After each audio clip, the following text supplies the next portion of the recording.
Hello, everybody. Hope you're having an amazing day today. My name is Steve. Thank you so much for stopping by my channel. Today, I'm going to be reacting to an Irish holiday or ritual that a lot of people have recommended to me in the comments section. I'm not 100% sure how you pronounce this word. Obviously, it looks like it's pronounced Samhain, but I've heard this word before, and that is definitely not how you pronounce it, but it's been a while since I've actually heard the word, so I don't really remember how you properly pronounce it. So I pulled up a separate video here so we can learn how to pronounce this word properly. So let's go ahead and check this out. Halloween goes back to Samhain. Samhain. Holiday. Turns out that Halloween has its roots in the Celtic festival of Samhain, celebrated on October 9th. However, historically, Halloween, or more accurately, Samhain. Samhain. Wow. Okay, so it's pronounced Samhain, and something I'm getting quickly from those few clips there is that this may be the actual original Halloween. That's what it sounds like. Obviously, I know that Halloween has its start in, or a lot of its traditions started from Celtic traditions from many thousands of years ago, but I didn't know that Halloween possibly originated from this particular holiday or ritual called Samhain. But I guess that's why a lot of people wanted me to check this out or wanted me to learn about Samhain, is because that may actually be the origin or the original Halloween. So the description here says this ancient ritual was the precursor to what we now know today as Halloween. So yeah, it does seem like this is the precursor to Halloween. So this should be really interesting, guys. Anyway, the title here is What is Samhain? Irish Folklore and History. So enough of my rambling, guys. Let's go ahead and dive in and check this out. Man, I love that music. I love Celtic music, guys. Samhain is the threshold to the season of death. As crops slowly die and winter takes over, the cycle of life is once again approaching a renewal. Wow. I guess it is. It's kind of right here between September 21st and December 21st. On the 31st of October, when the sun goes down, this marks the start of the Celtic festival, Samhain. Samhain is a pagan religious festival originating from an ancient Celtic spiritual tradition. In modern times, Samhain is usually celebrated from October 31st to November 1st to welcome in the harvest and usher in the dark half of the year. All right, well, I think that answers the question I had just a minute ago. So this obviously has to be the original Halloween, I would think. I mean, October 31st is Halloween, and so it starts on Halloween, and then I guess Halloween starts on Samhain. I guess that's the way you would look at that, because Samhain would have come first. So, all right. That's pretty cool. Celebrants believe that the barriers between the physical world and the spirit world break down during this festival, allowing more interaction between humans and otherworldly creatures or spirits of the other world. Ancient Celts marked Samhain as the most significant of the 4 quarterly fire festivals. 4 quarterly fire festivals. So they have 4 of those a year.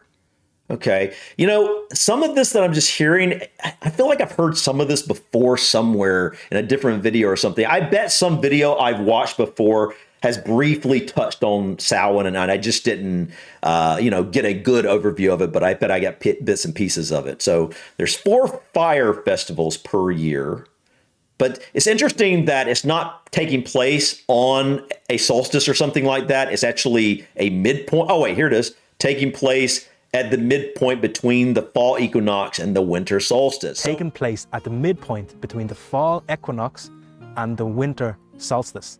During this time of year, hearth fires in family homes were left to burn out while the harvest was gathered. And a typical Samhain festival would usually start when the harvest work was complete. Celebrants joined with Druid priests, lit a community fire using a wheel that would cause friction and spark flames. The wheel was considered a representation of the sun and was also used along with prayers. Cattle were sacrificed, and participants took a flame from the bonfire and brought it home with them to cause another fire in their home. And okay, so is that kind of like they're taking the energy of the big fire and bringing that energy home with them. Is that kind of what that symbolizes? One thing I noticed here, I couldn't tell if this was just the lighting, but it looks like they're wearing masks in this image he shared here. Do they actually wear masks during the Samhain ritual? Would you call is Samhain called a holiday, or is it a ritual, or is it both? I know it is definitely a ritual. It said it was a ritual, but I'm not sure. I guess this would be a holiday. It's where Halloween comes from, and Halloween's a holiday. But anyways, it's interesting. Okay. Some sources even say about the Samhain festival that it lasted 3 days and 3 nights. And that is, you must keep that fire lit. Oh, wow. For 3 days and 3 nights. And the community would do this. It wouldn't be the Druid priests themselves. The people would do this to show respect and to show love to the chieftains or the kings, so to speak. And if you didn't, a lot of people believe that if you didn't participate in this kind of keeping up of the fire, you would be sure to not be granted any success in the afterlife whatsoever. Oh, wow. In fact, that's a big deal. You may even be struck down with illness. Now, in modern times, on Halloween night, a lot of kids dress up. A lot of adults dress up as well.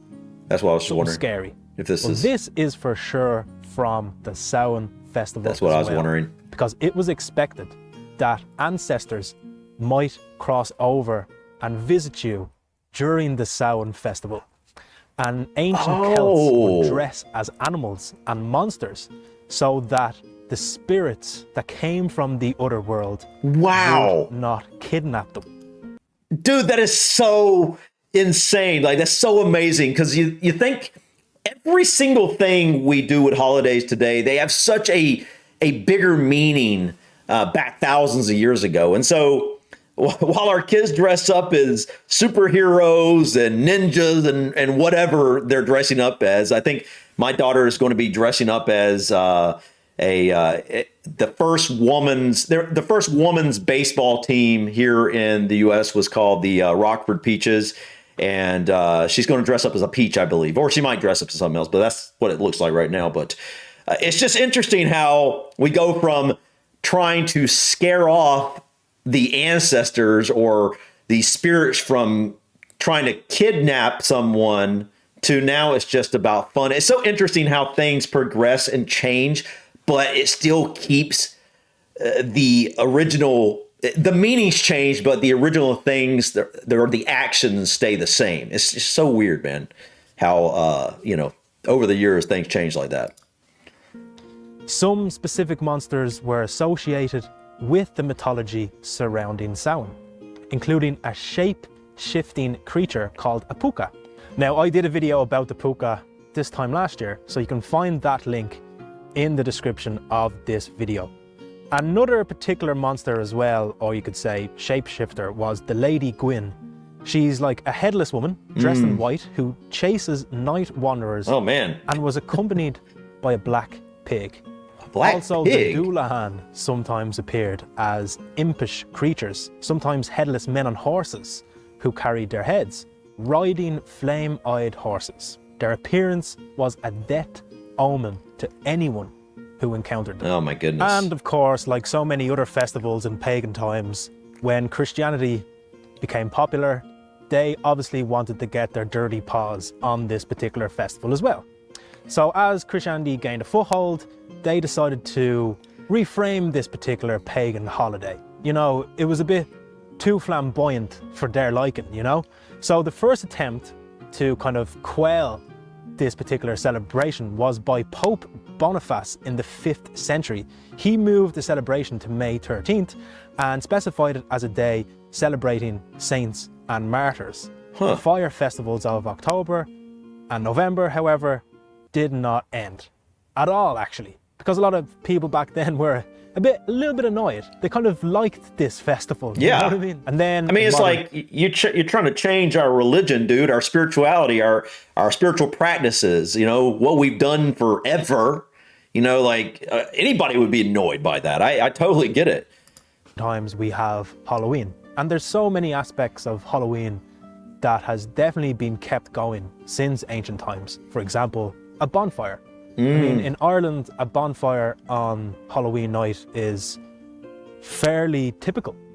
Now, I know now, for definitely this time, they're less, but when I was a kid, there was so many bonfires everywhere in Ireland on the 31st of October. And I suppose that tradition is kind of kept going now, but like I said, a little bit less so.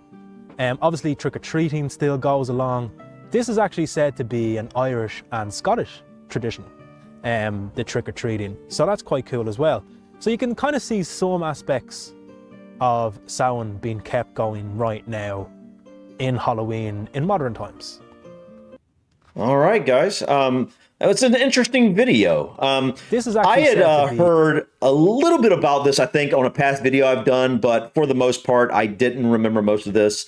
I don't know why I learned about Samhain on a previous video a little bit. It must have just been mentioned in passing or something.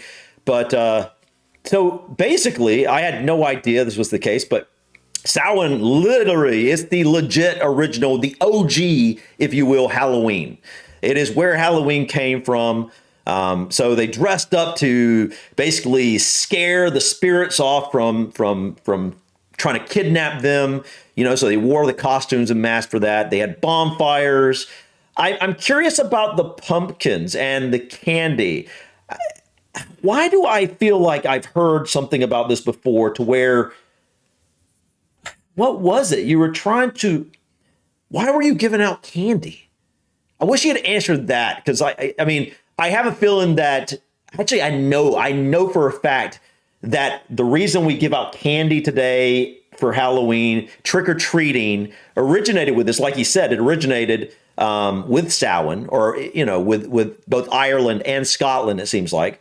I'm not really sure exactly where all of Samhain came from, if it was just Ireland or if it was just, Celtic tradition that spread, was in Scotland as well. But either way, I'm curious why the trick-or-treating started. I think that probably had something to do with, something about the spirits as well, I'm guessing. If anyone knows where trick-or-treating and giving out candy originates, please let me know in the comments. I think I remember hearing something about it. Obviously, it wasn't candy, go back thousands of years ago. It was like apples or something. I don't even remember what it was. But for some reason, I remember that.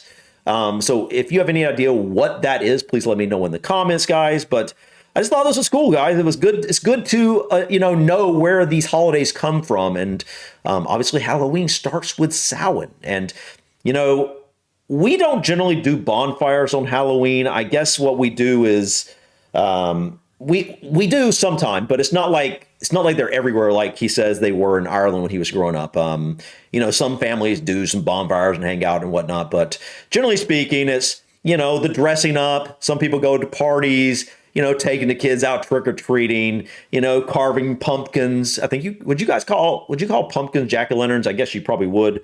I think that's the proper term for a pumpkin that's, had a carving done on it, and that sort of thing. I love this time of year. I just like, this type of stuff. I like learning about, I like hearing about hauntings and just spooky stuff and the other side. And I don't know, I just love this type of thing. But anyways, guys, enough of my rambling. Thank you so much for stopping by. Please click that like button. Feel free to drop your comments or suggestions about this video or others. And don't forget to subscribe to continue to follow me on my journey to discover my British and Irish ancestry. Until next time, guys, peace.